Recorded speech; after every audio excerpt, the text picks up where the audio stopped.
Welcome. I'm Janelle Kolaski, a career mindset coach and actor. And I'm Amanda Dubois, a self-authenticity and prosperity life coach and actor as well. And we're your co-host of Mindset Artistry YouTube channel, where we teach you the art of discovering and using your mindset to build a career and life you desire. And so I wanted to talk about self-deprecation because I think I went through this past week. So let me just talk about self-deprecation and what that is first. That is literally the disparaging, the devaluing of yourself or oneself, and also making yourself the butt of the joke in order to feel or be seen as modest, right? So you know those people that can't take a compliment. You say something, oh, that's amazing, that's beautiful, and they automatically downplay it. Like, oh no, it took me 15 hours to get like this. You know, they're constantly downplaying their qualities, their strengths, their beauty, or accomplishments in life and goals. And so there's different versions or facets of self-deprecation, you know, but ultimately it is the downplay.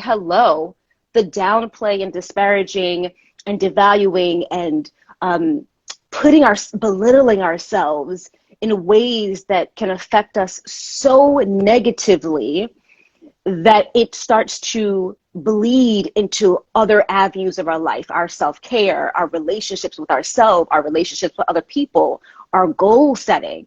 And we don't sometimes even know we're doing it because it's become a daily habit of ours. It's become a form of comfortability. It's become us, and it's not the best aspect of yourself to have. So just to explain what self-deprecation is, because it sounds like a big word, but in reality, that is the gist of it. Now, Nellie, before I dive into my story about self-deprecation, I want to get what has been your emotion or feeling around self-deprecation, and has it come up in your life at any point? I grew up with a father that would always speak that way about himself, and he's very witty and hilarious and very funny. But if you notice, a lot of comedians and a lot of funny people, they are always self-deprecating, because if you can make fun of yourself first, you get to yourself first. And also, if you're taught that it's wrong for you to shine, you can't take a compliment. Or if you're taught that you have to be perfect to stay safe and survive, if you're not perfect, you're going to get on yourself and self-deprecate. I would say I'm probably one of the best self-deprecators out there. And it's always something I'm working on. But that's usually, I grew up around it. And my father's a genius. He's literally brilliant, a walking thesaurus or dictionary, historian, journalist, writer, painter, amazing man. But he still spoke that way. And so I learned. And it made me very witty, not just self-deprecation, but, you know, it just kind of unfortunately went with it, the type of humor I learned. But then I've always felt I can't take a compliment. It felt wrong, you know, always if I can put myself down first, you can't get to me, you can't touch me. But then we know that things start manifesting, right? Because if you manifest what you're speaking, you have to be careful with the power of your tongue and your thoughts and everything else. So even if that self-deprecating thing wasn't a truth before, you can turn it into a truth to the point where you really believe those things about yourself. Can't read that. Amanda, can you read it? Absolutely. It says, my usual downplay phrase is, you're too kind. Still seems like accepting the compliment outwardly while subtle toning it down. I understand that. I totally understand that. And I've been working on accepting compliments with a thank you as of late. Amazing. That's really good. I love that. I think, no, let me finish. Go ahead, finish your thoughts and stuff. That's beautiful. Oh, no, I'm good. I'm just like working over here. Okay. I know it's so difficult to give us time to actually write some compliments back, and we'll address it. It's just the one finger while doing the live can be a little bit strenuous and time consuming. I love that. It definitely comes down to, low self-esteem. And I love, Dan, that you're talking about and recognizing that you do downplay a lot, and you have this one phrase that affects you. And all of that, again, like Nell and I have said in the past, our words can define and will direct how your body reacts and how you move through the world and how you think about yourself. It becomes your own religion. It becomes your dialogue. It becomes a language that feels comfortable for you, but it's not the most uplifting or positive. And it can be very hard and very challenging to keep a positive outlook about yourself and life in times of chaos, in times of challenge, in times of trauma that contribute to the self-deprecation. Because I grew up in a family that's very comedic, and we talk, and there's a good aspect of comedy that comes around, you know, quote unquote self-deprecation, but it's a healthy way. It's acknowledging something and then brushing it off and not taking it too seriously. Like, you know, growing up, my forehead was a 5 head. Like, you know, that was the goal. It's like, oh, my forehead's a 5 head, and I don't have dreams, I have movies, right? That was the thing that my family had, you know, told me, but I didn't take it personally. It is my beautiful forehead, and I love my forehead. So I can say that, but I'm saying it in a complimentary way, and not in a disparaging way, not in a way that is going to belittle my beauty and my attributes and the way my body feels. And so I just want you to understand that self-deprecation is completely normal, and it's okay to admit that we do that, because it's a form of survival. It's a habit that we've developed to not let others, like Nell said, put us down. I'd rather put myself down before you even try to do it, because then I know what to expect. And reality is, then what happens, again, it becomes your everyday thoughts and actions. And so every time you try to do something good, or you actually do something good and achieve something, you don't give it the joy, the gratitude that it deserves. You don't even give yourself the credit for actually doing the thing that you wanted to. You automatically, oh, well, I guess that was a fluke. Oh, there I go again. I guess I accomplished something. Like, you start double guessing what you're doing. You start also questioning your abilities and the way you're moving through the world. And can I get a couple of hearts to see if anyone is relating to this, feels this? I don't know if I'm losing people, but let me know how you feel about self-deprecation. Has it shown up in your life and at all? And this can be a form. It can also form into anxiety. It can form into stress, depression, because now you're constantly talking about yourself in a negative way and in a quote unquote humorous way, but reality, you're disparaging yourself, you're devaluing yourself, you're belittling yourself. And so recently, if you have been keeping up with my posts on Instagram, I had booked, as you know, I'm an actor. I'm also the beautiful, amazing life coach over here. And I had booked a role on Blue Bloods, and I was so excited. I was like, yes, I'm doing it. I booked a role. I filmed it on set, had a great time. And the episode aired on Friday, and my scene got cut. And let me tell you, the dagger in my heart, the blow explosion in my head, I was like, what? And automatically, instead of looking at it as an opportunity that it can lead to a bigger opportunity, I automatically went to like, oh my gosh, maybe I'm not meant to do this. You know, they cut my scene. Was I really that bad? You know, like, oh my God, like I was like, I'm quitting. Like, it was a whole emotion that was coming up. Like, I'm not worthy enough to be an actor. All the things that come up. And now, mind you, I've done the work up until this moment of encouraging myself. I'm the one that has kept going with my career. I'm the one that has gone out to the workshops, that has gone to the classes, you know, and you have too, right? You're doing the work. And this one little thing threw me off my road of achievement, of goal setting, of going for my dreams. And so I started self-deprecating myself. And I was like, what did I do? I started questioning my ability as an actor. But I allowed myself to go through those emotions, and I cried it out. And I said the things that even in my heart of hearts, I was like, I'm quitting. Even though I knew it wasn't true, I said it because I had to let it out. If I didn't process the emotion, if I didn't process the disappointment and shame that I felt like, oh my gosh, I'm a horrible actor. They don't want me. I was so drama queen, right? I was so out there, like overdoing it, that I would be now transitioning that mindset and those negative thoughts into my life moving forward. That anything that I decided to do, I would automatically shut it down. And so I cried it out. I processed it. I let my emotions flow, and it was very horrible, and I just went to sleep because I know myself.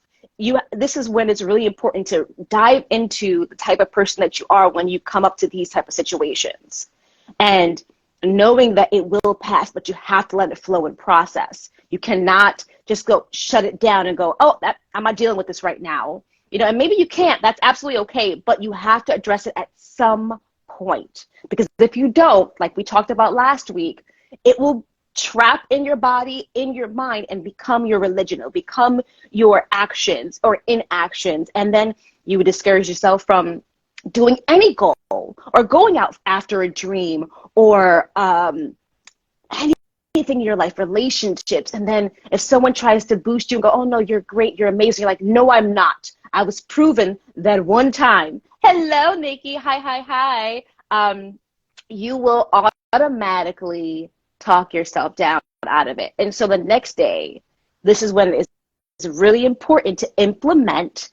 I call them essentials. You can call them practices. You can call them daily routines. But this is when it's really, really important to create and implement self-care activities, whatever that may be for you.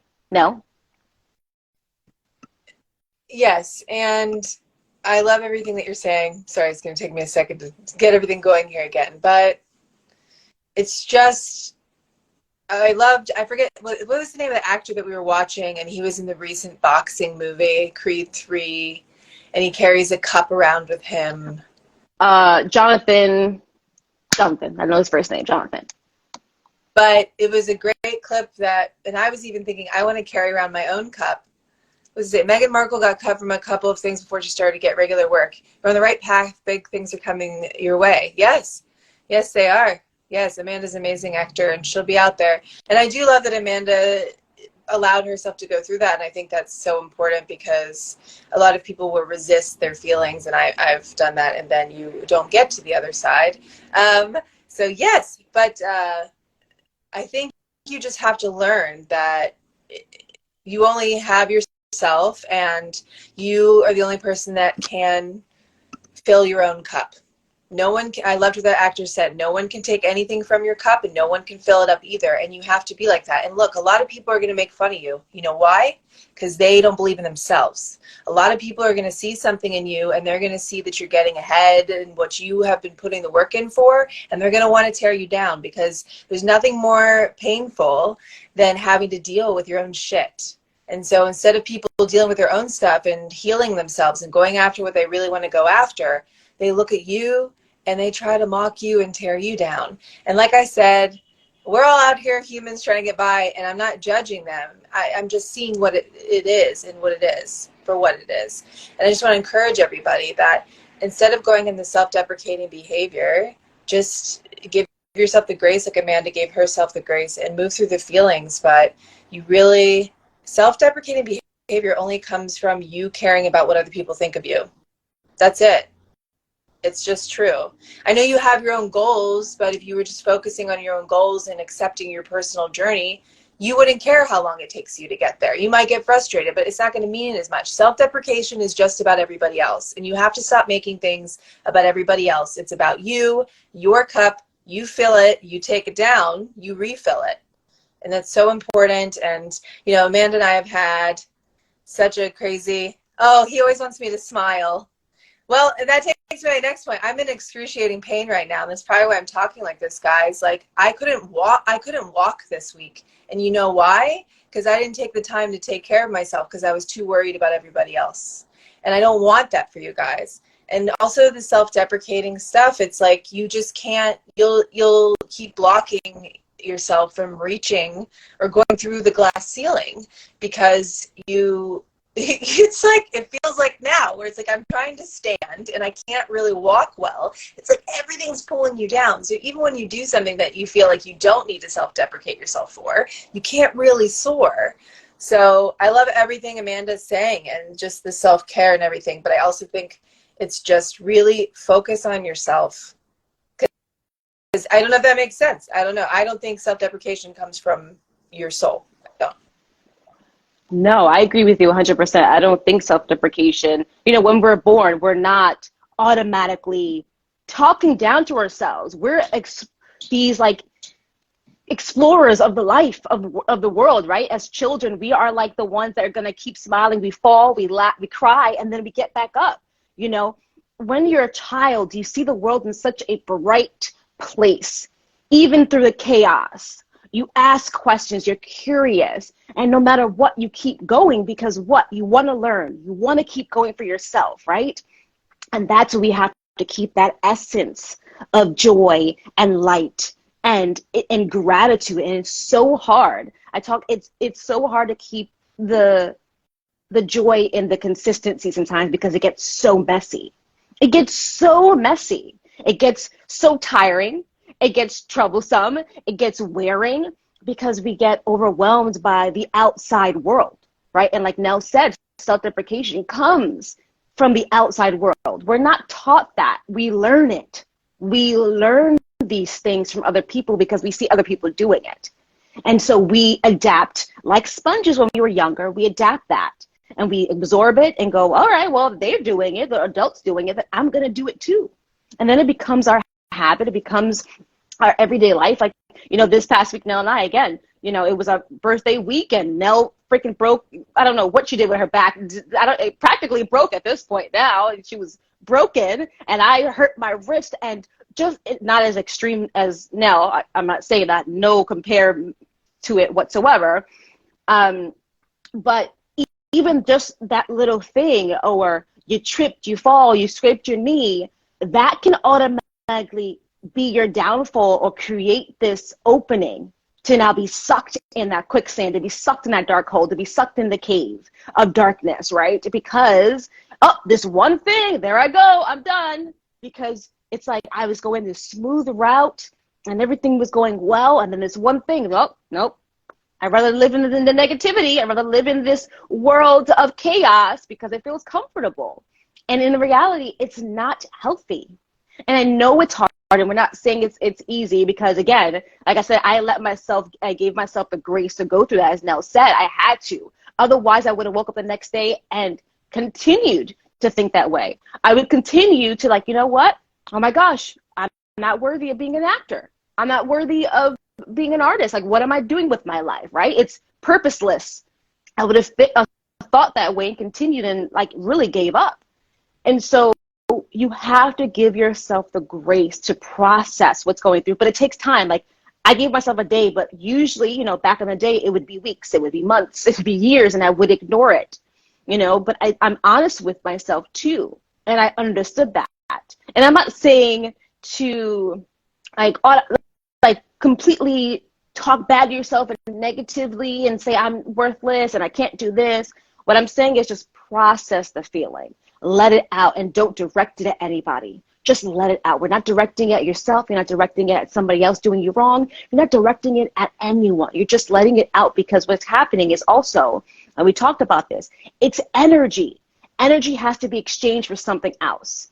And if you're keeping that negative energy, it can't be exchanged for something positive, more uplifting and high vibrational. It will just continue to attract, like a magnet, more negative, more low vibrational energy.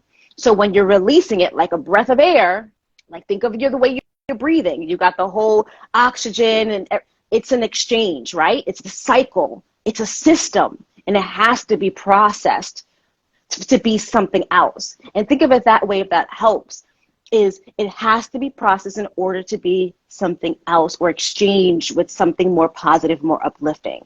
So I don't want you to go and I'm going to start saying everything I'm feeling, and I'm going to talk down to myself, and I'm going to look myself in the mirror and say my thighs are big. I always think of the scene from White Chicks when she's in the dressing room and she's like, look at my thighs, they're like cottage cheese. And like, right, that's what we're doing with self-deprecation.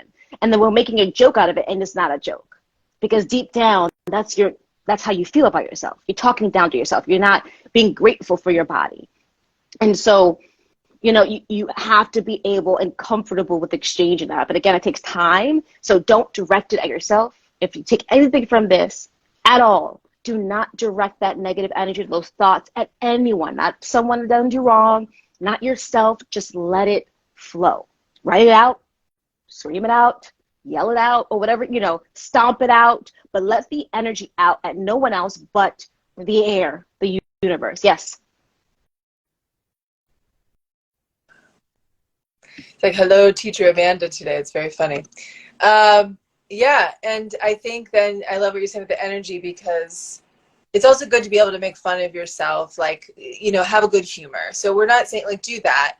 Like, that's just the difference. Like, it's a difference between, like, oh my God, I just tripped on the sidewalk. Did you see that? Like, oh, it's so funny, like laughing through something, or, oh my gosh, that scene, look at that take. Like, what was I doing in that moment? What is happening? And moving forward, it's okay to not take yourself too seriously. And, but it's when you're like, I'm not good enough. What's wrong with you? You're stupid. You're dumb. Why didn't you get it yet? And I did it with my back. I was like, we could have prevented this. Now you're not working and all these things. And so that's what I think of whenever you're talking about don't really direct it towards yourself. It's just the tone and the energy behind it. So, yeah. Of course, yeah, because it depletes you. It depletes your positivity, depletes your optimism. It damages your relationships too, because then you're also, and we talked about this before, if you're constantly downplaying yourself and belittling yourself, you're teaching other people how to do it to you. You're teaching other people how to treat you if you're treating yourself that way. They go, well, if they treat themselves like shit, like crap, then I guess I could too. It's acceptable. It becomes an accepted behavior and reaction by other people. So be aware of the dialogue that you're saying around other people as well, because unconsciously we're taking note of everything.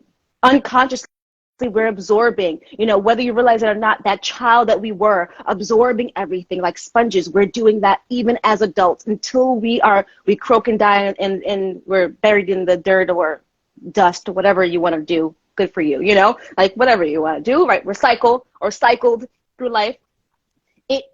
It becomes like, you unconsciously, like if you think about throughout your day and then you sit at home and go, wow, I wonder how my day is. You'll start remembering things you didn't even pay attention to. Like, oh, I saw that blue bird that landed on that tree as I was talking to my friend. You wouldn't even know that you clocked it until you actually sat down and go, so how did my day go today? And so that's something that you should be asking yourself throughout the day, or even the end of the day, is how did I feel today? How did my day go? Because what happens is you're going to start tapping into the unconsciousness of yourself. You're going to start tapping into the dialogue and the phrases or language that you're telling yourself and telling other people and interacting with the world. Did you appreciate someone? Again, keep giving you a compliment, or, the sun today. Yeah, you tripped. That's okay. You can laugh about it. We all do it. We all trip, we all fall, we all make mistakes. Here's the thing, there's a beauty in all the mistakes. There's so much beauty in it. And I know easier said than done, trust me, but I've made so many mistakes, even this past week, in my exhaustion and everything. I did my newsletter, and I had a sentence in there that made absolutely no sense, but I did the newsletter at like midnight, and I knew I was tired, but I was like, I'm gonna work through this and I'm gonna keep going. Y'all, my newsletter had a grammatically, it was just so ingrammatically correct. The sentence I read the next day and I was like, oh my gosh, I sound stupid. Like, why didn't I catch that, right? And I was like, oh man. But it was a lesson for me in that mistake. It goes, all right, make sure you check, double and triple check your work the next day before you send out a newsletter. What can you do so that the mistake won't happen again, or that you can catch it even if it does? You go, oh, yeah, goes that grammatically correct. Oh, I wasn't paying attention. Those little things can help you and foster more joy, more focus, more optimism in your life. And again, easier said than done. We all know that there's a lot of darkness and chaos happening in the world. It's not just us. You've got family to tend to, you've got jobs, you've got relationships, all the things that are happening outside of ourselves. That's when it becomes extremely important to care for the inner work, the inner you, those inner dialogues, your center, your core, your light, your beauty. That's when the work matters the most, in the most challenging situations, in the most, your downfall, whatever it is, your trauma, all these things. That's when it matters the most. Not when you're in this high vibrational state. It matters most when you're in this low. How are you reacting? What are you doing? What are you saying to yourself? How are you also reacting to people around you? Or maybe not at all. Maybe you go, you know what, I want to be left alone. And you become reclusive. These are things to really pay attention to. And again, I say this from the bottom of my heart because I'm guilty of all those things. I have done those things, which is why I'm able to say it honestly. Done it. I've done it. And even this experience that I had this past week, I had to process it and I accept it. I'm grateful for it because it showed me that I also need a little bit more healing in that factor, in those moments, or I need to pay attention a bit more. Because now, you know what I'm going to do? I'm going to reach out to Blue Bloods Production. I'm like, since y'all didn't show me this past episode, that means I can get a better role, honey. That means I can get a better role. I could be more in the scene, not just one scene, but I can have multiple scenes in the show. So Blue Bloods, hello, I'm here and ready. I'm just saying. And that's how you have to see. You have to see the opportunity in the failure, in the mistake. Those are the opportunities, but it's really difficult to see that when you're living in the dark and living in the pain. And again, Nell could talk about this past week and having to have her back go out. It was a lot of dependence on other people. And that's very hard for Nell. I can't speak to it so much, but go ahead, Nell. And then we'll start wrapping up here.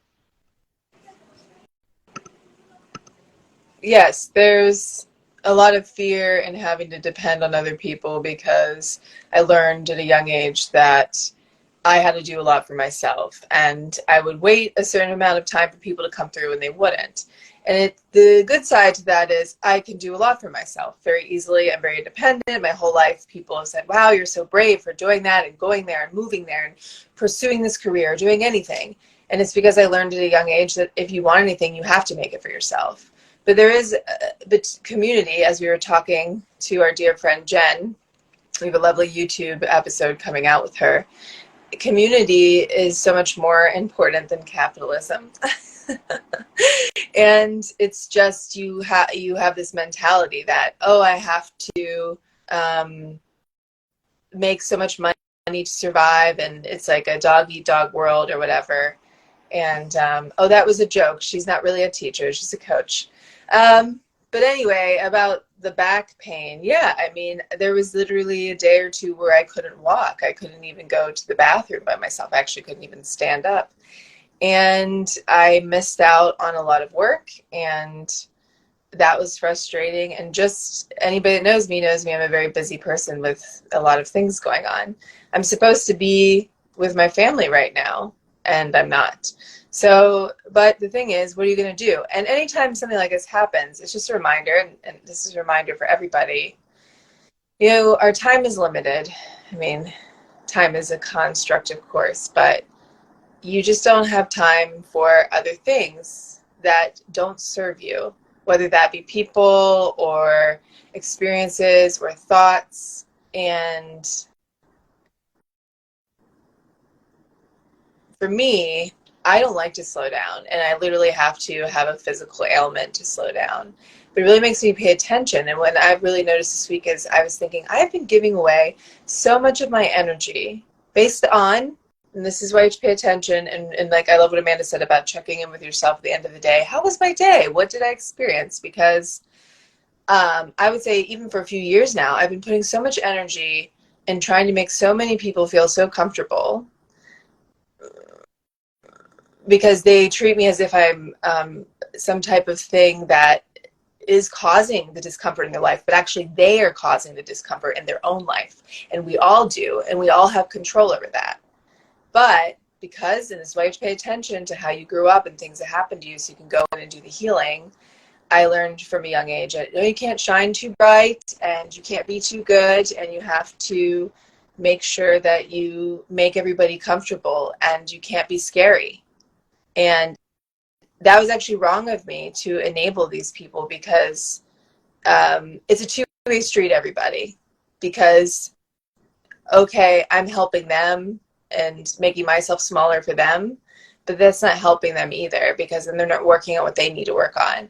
So it's very selfish on my part, because one, I can feel safe, you know, and it's serving me because I'm like, okay, I don't have to deal with them having to deal with themselves or them refusing to.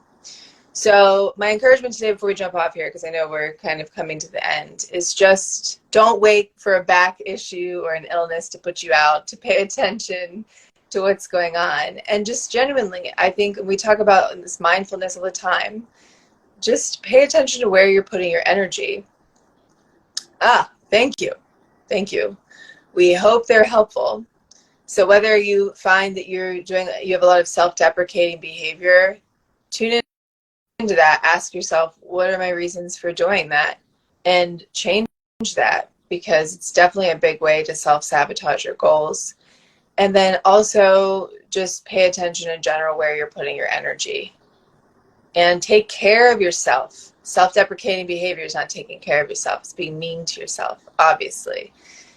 But when you take care of yourself, you can take care of others, and it'll take you closer to what you really want in life. For you will stick around, and they will wipe your ass and help you to acupuncture when you can't move. Yes, exactly. You know, and just before we pop off, also, you know, self-deprecation, yes, it is about your well-being. It is about your self-care, and it can look different for different people. You know, it's not just about, other people are, like Nell said, her version is that I was giving too much energy to other people. Maybe you're not giving, and then also you weren't giving yourself enough energy, but maybe you're just not doing any energy at all. Maybe you're not putting any energy into anything, so you're just kind of floating through the world, and you're not paying attention or tapping into, what do you need? What do you want? What are your desires? What are your goals? What makes you happy? I think we all tend to forget to ask ourselves, what makes us happy? And no, it's such a simple question, but can you even answer that? Can you answer what makes me happy? What brings joy to my life? And as simple as it is, it's probably one of the most powerful questions you can ask yourself any day or any time of your life, because also it changes. And so I want you to make sure that any energy that you're putting into anything or not at all, pay attention to it, tap into it, find out what is associated to, like, what is it linked to? Is it linked to joy? Is it linked to pain? Is it linked to trauma? Is it linked to a lack of focus? All these self-deprecation, self-doubt, self-esteem, all these things contribute to the self. That's why it has the self in front of it, because we all are responsible, and you can control how we react and how we don't, and where we put our energy and life to.